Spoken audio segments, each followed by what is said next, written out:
Hi hello అండి. ఇలా ఆలు అయితే చిన్న చిన్న ముక్కలుగా అయితే కట్ చేసి పెట్టుకున్నాను. ఎర్రగడ్డలు, ఆనియన్స్, టమాటాస్ అయితే కట్ చేసి అయితే పెట్టేసుకున్నాను. ఇంకా స్టార్ట్ చేసినాను కర్రీ అయితే.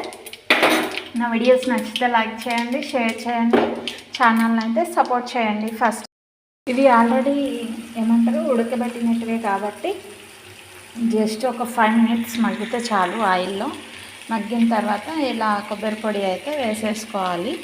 తర్వాత కాసేపు బాగా మగ్గనిచ్చేసి దించేసుకోవడమే, అంతే. Simple recipe.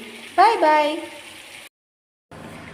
Simple aloo fry అయితే రెడీ అయిపోయింది.